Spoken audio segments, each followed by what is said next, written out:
Hi, this is Amy at the virtual planetarium at Raritan Valley Community College.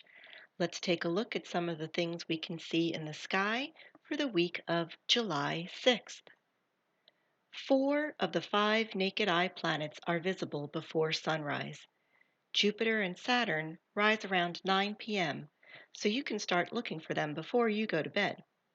The waning gibbous moon passes by the giant planets on July 5th and 6th. The moon catches up to Mars on July 11th. Mars is easy to spot in the sky. It's among the stars of Pisces, which is not an overly bright constellation, so Mars will be the brightest object in that area. Another clue that you are looking at the planet is that it is not twinkling. Twinkling is one useful way to try to distinguish between stars and planets. Stars are pinpoints of light. That tiny light beam bends as it passes through each layer of our atmosphere, and that makes the star appear to dance or twinkle when it reaches our eye. But planets are disks rather than points of light. Their light bends in the atmospheric layers too, but since it is wider, the twinkling is not apparent. So the song is correct when we sing Twinkle, Twinkle, Little Star. Stars twinkle, but planets don't. Mars looks red because the entire planet is covered with a reddish soil. The dirt there has iron in it. The iron mixed with the water that used to be on the planet and the air around the planet, and the iron rusted. This gives the planet its distinctive reddish color. Mars is about half the diameter of Earth, but is home to some large geological features. Mariner Valley is a canyon system that dwarfs our Grand Canyon. If we could bring Mariner Valley back here, it would stretch from New Jersey to California. Mariner Valley is more than 2,500 miles long and up to 4 miles deep.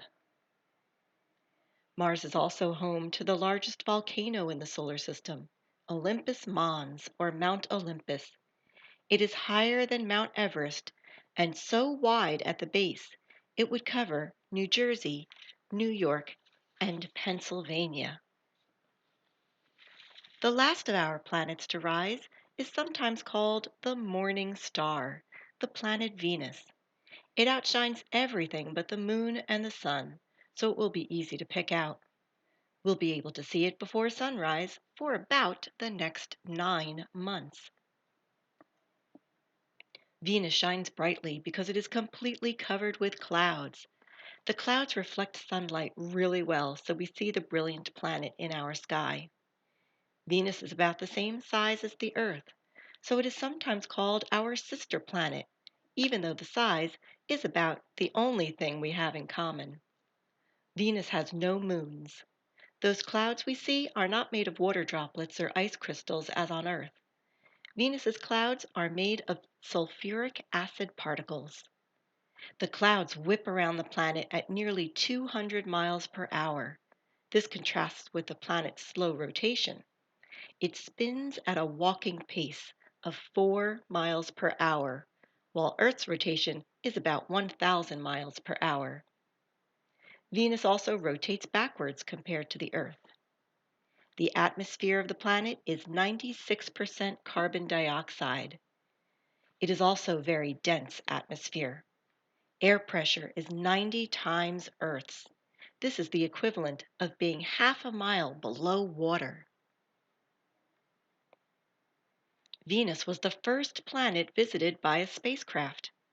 A series of Venera spacecraft sent by the Soviets visited Venus in the 60s, 70s, and 80s, and are still the only craft to have landed on its surface.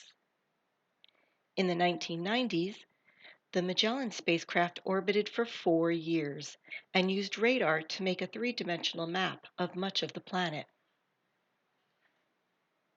That's our sky for this week. Remember to get up early to look for four planets forming an arc across the horizon: Jupiter and Saturn in the southwest, Mars in the south, and Venus in the east.